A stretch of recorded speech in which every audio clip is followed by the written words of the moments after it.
नमस्कार, मैं हूं आपके साथ अंकिता पाल। बुलेटिन की शुरुआत करते हैं। प्रधानमंत्री नरेंद्र मोदी हिसार के महाराजा अग्रसेन एयरपोर्ट से हवाई सेवाओं का जो है विधिवत से शुभारंभ करेंगे। इस कार्यक्रम की तैयारियों का जायजा लेने के लिए हरियाणा के मुख्यमंत्री नायब सिंह सैनी कार्यक्रम स्थल पर पहुंचे हैं और साथ ही अधिकारियों को आवश्यक दिशा निर्देश दिए हैं। मुख्यमंत्री ने संबंधित अधिकारियों को निर्देश दिए कि प्रधानमंत्री के कार्यक्रम में किसी प्रकार की कमी न रहे और समस्त व्यवस्थाएं समय पर और सुचारू रूप से पूरी की जाए। साथ ही मुख्यमंत्री सैनी ने भी बताया कि कार्यक्रम के दौरान एयरपोर्ट टर्मिनल के दूसरे चरण का शिलान्यास भी होगा और इसी दौरान यहां से अयोध्या को जाने वाली पहली फ्लाइट को रवाना किया जाएगा। इस अवसर पर प्रधानमंत्री का एक विशाल जनसभा को संबोधित भी करेंगे।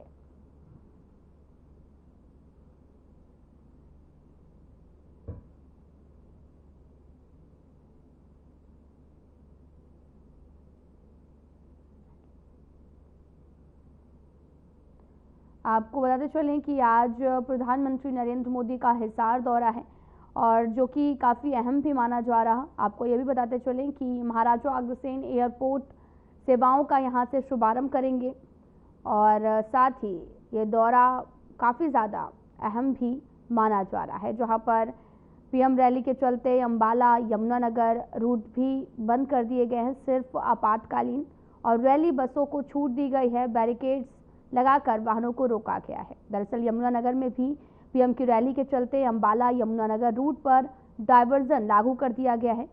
रैली में जाने वाली बसों और आपातकालीन सेवाओं को छोड़कर आज सभी तरह के वाहनों पर भी रोक रहेगी। इसके लिए अंबाला पुलिस पूरी तरीके से तैयार है और पीएम मोदी की रैली के मद्देनजर ये डायवर्जन किया गया है।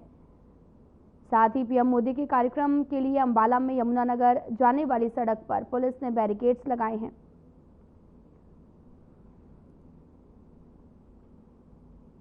प्रधानमंत्री नरेंद्र मोदी हरियाणा आ रहे हैं। डॉक्टर भीमराव अम्बेडकर की जयंती पर सुबह 10 बजे हिसार में हरियाणा के पहले एयरपोर्ट से हिसार अयोध्या फ्लाइट को हरी झंडी दिखाएंगे और हलोपा नेता और कच्चा आरती एसोसिएशन के जिला सिरसा के प्रदीप जैन ने बताया कि सीएम विकास का काम कर रहे हैं, हम लोगों को उनका सहयोग करना चाहिए।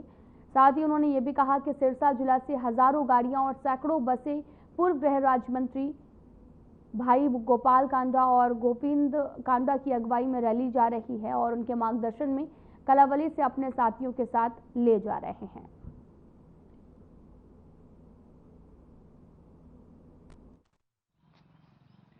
रैली में माननीय प्रधानमंत्री जी हिसार एयरपोर्ट का उद्घाटन करेंगे और हमें खुशी है कि हम भी माननीय प्रधानमंत्री जी के मार्गदर्शन के साथ जा रहे हैं और बड़ा हर्ष का विषय है कि हरियाणा में हिसार एयरपोर्ट पर उड़ानें शुरू हो गई हैं। पहली उड़ान अयोध्या के लिए माननीय प्रधानमंत्री जी उद्घाटन करेंगे, बहुत हर्ष का विषय है। आज हिसार श्री नरेंद्र मोदी जी हमारे प्रधानमंत्री आ रहे हैं, तो हम कालावाली से अपनी कारें और एक बस लेके यहाँ से जा रहे हैं और उनका स्वागत करने के लिए सिरसा से भाई गोपाल कांडा जी और भाई गोविंद कांडा जी का लाव लश्कर इतना ज़्यादा बड़ा होएगा, आप देखते रह जाओगे। सिरसा से कम 1000 कार और 200 बसें सिरसा डिस्ट्रिक्ट से जा रही हैं और भाई गोपाल कांडा जी, भाई गोविंद कांडा जी प्रधानमंत्री की रैली को सफल बनाने के लिए पुरजोर लगा रहे हैं। खालसा पंथ के स्थापना दिवस पर सीएम सैनी ने गुरु के दर पर माथा टेका। प्रदेश के अपने परिवारजनों की भी खुशहाली की कामना की। इसी के साथ सीएम सैनी ने जलियांवाला बाग के शहीदों को नमन किया। बैसाखी के पावन पर्व पर खालसा पंथ के स्थापना दिवस की सभी को बधाई और शुभकामनाएं भी दी हैं। तस्वीरें आपको दिखा रहे हैं जहां पर सीएम नायब सिंह सैनी पहुंचे हुए थे और यहां पर उन्होंने बैसाखी की सभी को बधाई भी दी। दरअसल बैसाखी का पर्व बड़े ही धूमधाम से मनाया गया और इस दौरान सीएम पहुंचे हुए थे। सीएम ने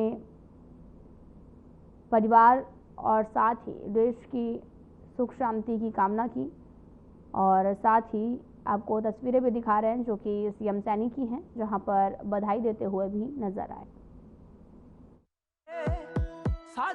सरदार गुरु गोविंद सिंह जी ने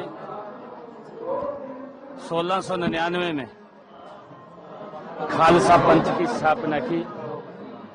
आज उस शांत सिर नवाण का मौका मिला है। मैं खालसा पंथ और ये आज का दिन एक और घटना के साथ जुड़ा हुआ है, जो जनरल डायर ने 13 अप्रैल 1919 को जलियांवाला बाग में निहत्थे लोगों के ऊपर अत्याचार किया था। उन सब शहीदों को भी मैं नमन करता हूं और सभी को मैं खालसा पंथ की स्थापना की बहुत बहुत बधाई और शुभकामनाएं देता हूं। जलियांवाला बाग के जो शहीद हुए हैं उनको नमन करता हूं, उनको प्रणाम करता हूं। मैं खालसा पंथ की आज वैसाखी पर्व की सभी को बहुत बहुत बधाई और शुभकामनाएं देता हूं। विसाखी वाले दिन संगतां दशमेश बोले तेग फड़ के साजना मैं। पीएम नरेंद्र मोदी हरियाणा के हिसार दौरे पर रहेंगे और पीएम के दौरे के लेकर कैबिनेट मंत्री कृष्ण बेदी का बयान सामने आया। उन्होंने कहा कि 14 अप्रैल को डॉक्टर भीमराव अंबेडकर की जयंती का दिन हरियाणा के लिए खास रहेगा। हरियाणा को पीएम मोदी 2 बड़ी सौगातें देने जा रहे हैं और हिसार में महाराजा अग्रसेन के नाम पर अंतर्राष्ट्रीय हवाई अड्डे की सौगात मिलेगी। साथ ही उन्होंने ये भी कहा कि यमुनानगर पावर प्लांट सुपर में क्रिटिकल का शिलान्यास भी करेंगे। हिसार में सुबह 10 बजे और यमुनानगर में 12 बजे सेलिब्रेट करेंगे और हरियाणा के लोगों को 2 बड़ी सौगात, हिसार में महाराजा अग्रसेन जी के नाम पर अंतर्राष्ट्रीय हवाई अड्डा और यमुनानगर के अंदर thermal power plant, critical thermal power plant वो देने जा रहे हैं। और ये उन्होंने दिन भी ऐसा चुना हरियाणा को सौगात देने का, जो Bharat Ratna doctor B are Ambedkar ji का जन्म जयंती समारोह का दिन है। और वो इन दोनों कार्यक्रमों के साथ साथ doctor B are Ambedkar ji को अपने श्रद्धा सुमन अर्पित करेंगे और हरियाणा की जनता को वो संबोधन भी देंगे। और इस कार्यक्रम के लिए माननीय मुख्यमंत्री जी के नेतृत्व में, हमारे माननीय प्रदेश अध्यक्ष जी के नेतृत्व में पूरे हरियाणा भारतीय जनता पार्टी का पूरा कैडर और हमारे मुख्यमंत्री जी के नेतृत्व में पूरा का पूरा मंत्रिमंडल दिन रात हमने इसके लिए ताकत लगाई है। और जिस प्रकार का भव्य कार्यक्रम, सुंदर कार्यक्रम आयोजित हिसार में और यमुनानगर दोनों जगह हो रहा है, मैं लोगों को निमंत्रण देता हूं कि ठीक 8 बजे प्रधानमंत्री जी को सुनने के लिए हिसार में पहुंचने का कष्ट करें और 11 बजे से पहले यमुनानगर के अंदर आप जो साथी जहां नज़दीक लगते हैं वहां पहुंचेंगे तो माननीय प्रधानमंत्री जी का, जहां आप सभी से मिलकर हौसला बुलंद होगा और हमारे मुख्यमंत्री जी को भी इससे ताकत मिलेगी, हरियाणा की सरकार को ताकत मिलेगी, देश के माननीय प्रधानमंत्री जी को हौसला बढ़ेगा और हम अपने महापुरुषों को अपने श्रद्धा सुमन और अपनी श्रद्धांजलि और अपनी पुष्पांजलि अर्पित करने में कामयाब रहेंगे। प्रधानमंत्री नरेंद्र मोदी हिसार में महाराजा अग्रसेन हवाई अड्डे पर नए टर्मिनल का उद्घाटन करने और अयोध्या जाने वाली हवाई सेवाओं की शुरुआत करेंगे, जिसे लेकर कांग्रेस सांसद जय प्रकाश ने तंज कसा है। उन्होंने कहा कि पीएम का हिसार में स्वागत है, लेकिन हिसार एयरपोर्ट से पहले भी फ्लाइट उड़ान भर चुकी हैं। अब हम उम्मीद करते हैं कि सीएम सैनी या प्रधानमंत्री नरेंद्र मोदी हिसार को अंतर्राष्ट्रीय हवाई अड्डा बनाने की घोषणा करें।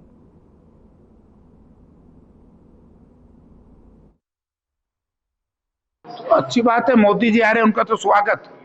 लेकिन जहाज तो बहुत साल से उड़ रहे थे, जैसे कल जहाज उड़ेंगे ऐसे तो स्वर्गीय चौधरी भजनलाल पहली बार जब 95 में चीफ मिनिस्टर थे तब भी यहाँ से फ्लाइट उड़ी थी। माननीय मनोहर लाल जी के टाइम में भी जब मुख्यमंत्री थे फ्लाइट उड़ी थी। फ्लाइट उड़े, अच्छी बात है। कल राम जी के दर्शन करने जाएंगे, इसीलिए मैं 3-4 दिन पहला शंकर भगवान का जो सोमनाथ जी में मंदिर है मैं वहां दर्शन करके आया। मैं भी मन्नत मांग करके आया हूँ कि हिसार में जो हमारा इंटरनेशनल एयरपोर्ट बनना चाहिए था नहीं बन पाया, तो मैं माननीय मुख्यमंत्री जी से अनुरोध करूंगा कि पिछली गलती का पश्चाताप करके जो एरोड्रम ही बनवा पाए। और इंटरनेशनल एयरपोर्ट, स्थानीय नेताओं ने, इनकी पार्टी के लोगों ने कहा था कि भाई इंटरनेशनल एयरपोर्ट बनेगा। अब इंटरनेशनल एयरपोर्ट के लिए अब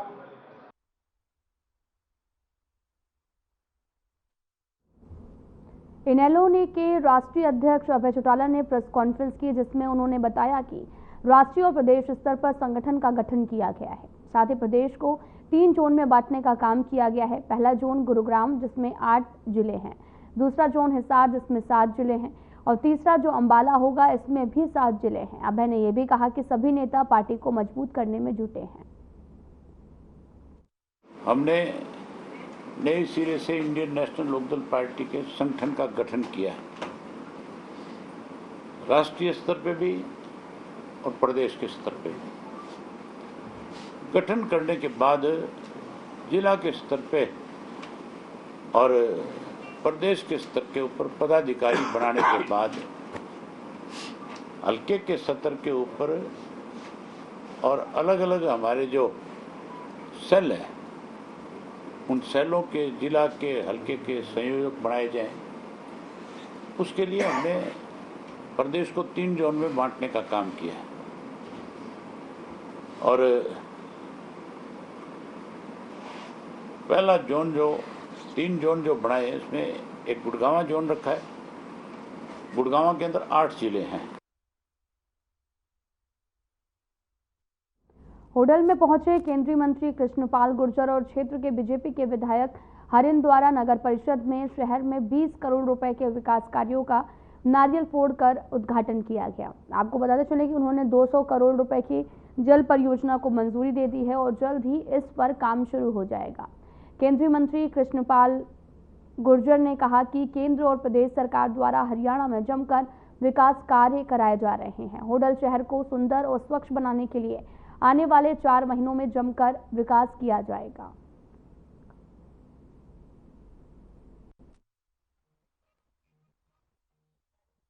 होडल विधानसभा को आने वाले 6 महीने में बिल्कुल ऐसा चमका देंगे।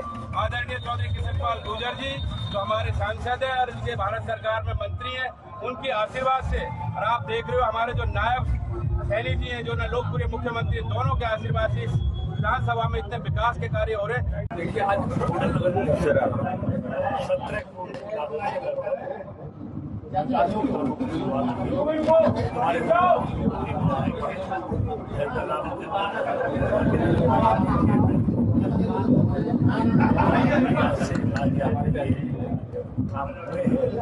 वैसे भी आदरणीय और हमारे आदरणीय नायब सैनी जी के विकास पूरे हरियाणा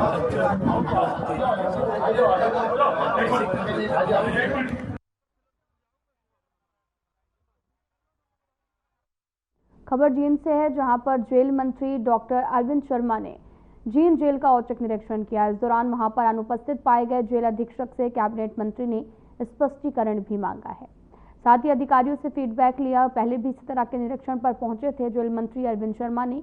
एक हेड वार्डर और एक वार्डर को सस्पेंड कर चुके हैं। निरीक्षण के दौरान डॉक्टर अरविंद शर्मा ने कहा कि मामले की जांच जारी है, जो भी दोषी पाया जाएगा उनके खिलाफ कड़ा एक्शन लिया जाएगा।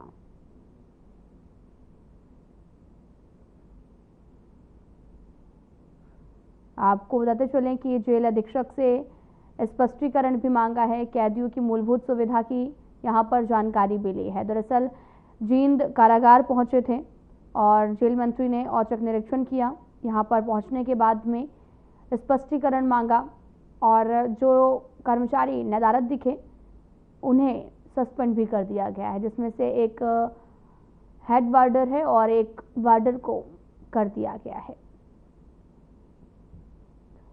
आपको बताते चलें कि लगातार कार्रवाई भी की जा रही है।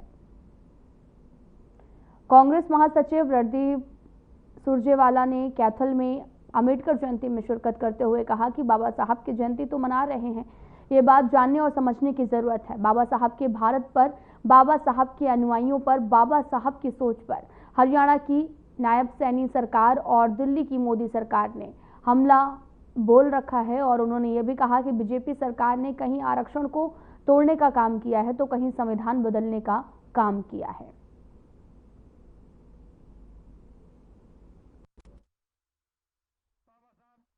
पूरा हिंदुस्तान केवल 14 अप्रैल नहीं, ये पूरा महीना और अगला महीना बाबा साहब की जयंती का है।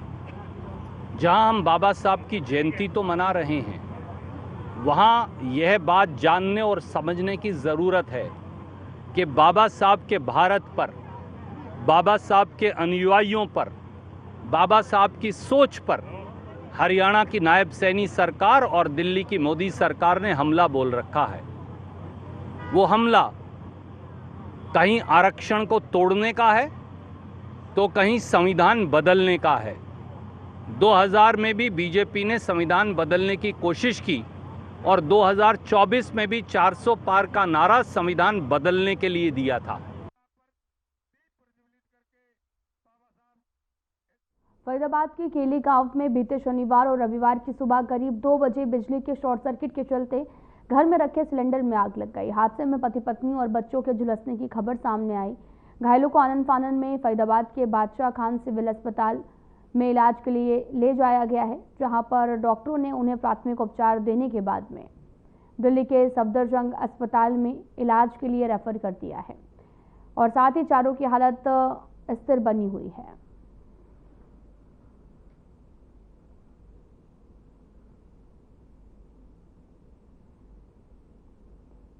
आपको बताते चलें कि घर में रखे सिलेंडर में शॉर्ट सर्किट हो गया, जिसके बाद में पति पत्नी और 2 बच्चे आग में झुलस गए हैं और साथ ही इस पूरे मामले की जांच लगातार जारी है और बच्चों को, पत्नी को अस्पताल में भर्ती कराना पड़ा, जहां पर उनका इलाज जारी है। दरअसल घर में सिलेंडर रखा था, इस दौरान अचानक से शॉर्ट सर्किट हो गया और जिस दौरान वो दोनों झुलस गए और उन्हें अस्पताल लाना पड़ा है।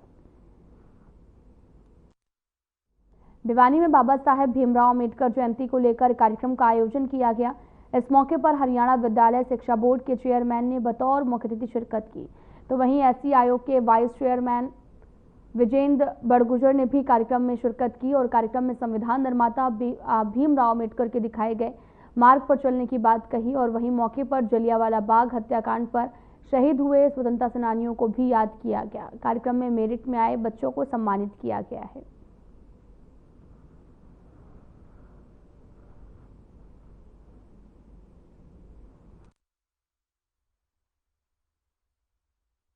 पहले तो बाबा साहब डॉक्टर भीमराव अंबेडकर जी की 135वीं जयंती पर मैं सभी समस्त देशवासियों को बहुत बहुत बधाई और शुभकामनाएं देता हूं। और दूसरा जो है, आज की जो आयोजन जो कमेटी है, जिन्होंने आज ये कार्यक्रम, इतना भव्य कार्यक्रम रखा, तो उनको भी मैं बधाई और साधुवाद दूंगा, क्योंकि उन्होंने एक ऐसा विषय जो है आज बाबा साहब की जयंती पर जो है चुना है कि संविधान सम्मान दिवस। और सबसे बड़ा जो बाबा साहब का जो आपने अभी सवाल भी किया था चेयरमैन साहब से कि जो सामाजिक समरसता की बात अगर हम करें, तो आज इस कार्यक्रम में एक सामाजिक समरसता का भाव भी दिखाई दे रहा है, क्योंकि आयोजकों ने दिन हमारे समाज में, हमारे राष्ट्र में जो एक समरसता और आज़ादी का हम माहौल चारों तरफ देख रहे हैं, यह सब बाबा भीमराव अंबेडकर जी जैसे महान पुरुषों की ही देन है। मैं तो इन महान पुरुषों को संतों की श्रेणी में रखना चाहता हूँ, जो भविष्य को इतनी दूर तक देखते थे कि आज से 40 साल, 50 साल, 70 साल पहले तक के उनके कहे गए एक एक वाक्य आज भी यों के समाज में आवश्यकता भी है और वो लागू भी हो रहे हैं, जिससे कि समाज का निचले से निचले तबके का एक आदमी अपने आप को उनके दिए गए रास्ते पर, उनके सुझाए गए रास्ते पर आगे बढ़कर गौरवान्वित महसूस करता है।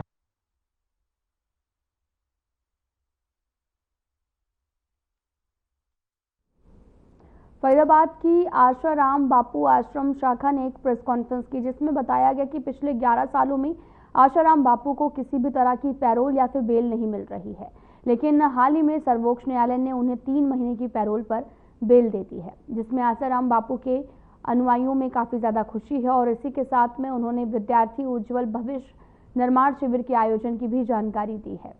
ये शिविर 3 दिनों के लिए लगाया गया है।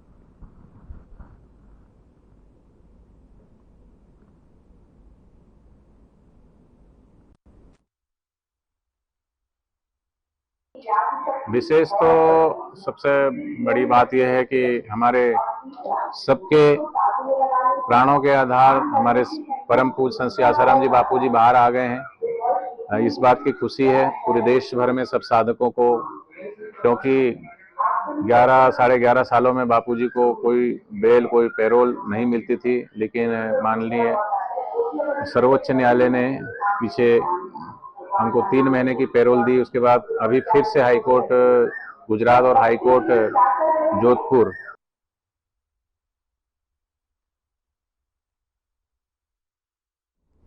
हरियाणा के कुरुक्षेत्र में देर रात CIA2 की टीम ने आईलेट सेंटर पर फायरिंग के मामले में काका राणा गैंग के बदमाशों को मुठभेड़ के बाद काबू किया है।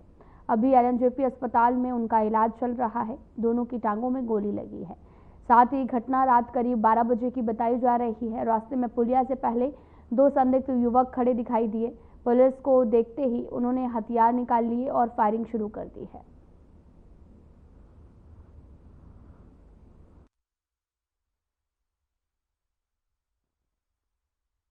एक वारदात हुई थी इलाहाबाद में, जो एक इमिग्रेशन सेंटर पे गोलियां चलाई थी 2 लड़कों ने। और आज जो हमारी टीम थी, हमारी टीम में सब इंस्पेक्टर प्रेम, ASI Ram Kumar, ASI Surender, HC Kuldeep और ASI दूसरा सुरेंदर, तो आज ये गश्त पे इलाहाबाद एरिया में थे। इनको एक मुखबरी मिली कि 2 नौजवान लड़के हैं और वो जिस तरह से परसों वारदात हुई थी उसी स्टाइल में अपना मुंह उन्होंने लपेट रखा है और हथियार उनके पास हैं, किसी वारदात को अंजाम देंगे। तो हमारी टीम ने जब बराड़ा इलाहाबाद से बराड़ा रोड पे पुलिया के पास अपना नाका लगाया तो उनको ये 2 लड़के दिखाई दिए और इन दोनों लड़कों ने पुलिस पार्टी को देख के पुलिस पे फायरिंग की। फिर इनको जो PSI प्रेम था सब इंस्पेक्टर, उसने रुकने के लिए भी कहा, हथियार फेंकने के लिए कहा, लेकिन ये लगातार फायरिंग करते रहे पुलिस पार्टी पे।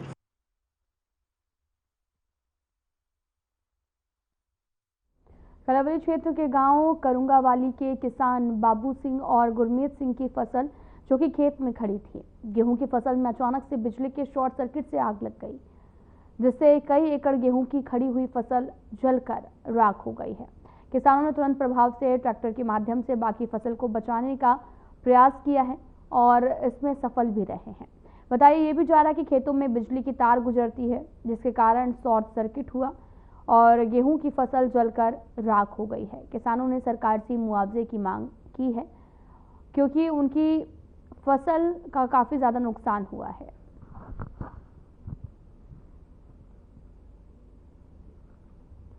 तस्वीरें भी आपको दिखा रहे हैं। तस्वीरें कलावली से हैं जहां पर शॉर्ट सर्किट से आग लग गई है और आग लगने से किसानों की फसलों को काफ़ी नुकसान हुआ। दरअसल आग लगने से कई एकड़ भूमि में खड़ी फसल जलकर राख हो गई और वहीं किसान लगातार सरकारों से मुआवजे की मांग कर रहे हैं।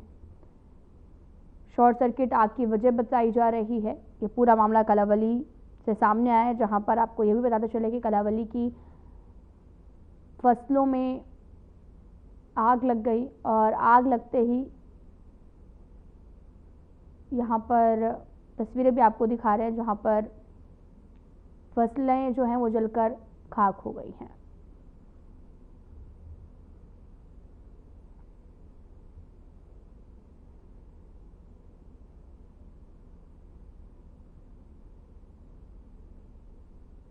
बुलेटिन में मेरे साथ इतना ही, पर अब वक्त हो चला है डॉक्टर राकेश गुप्ता के साथ हमारे खास कार्यक्रम प्लस माइनस का।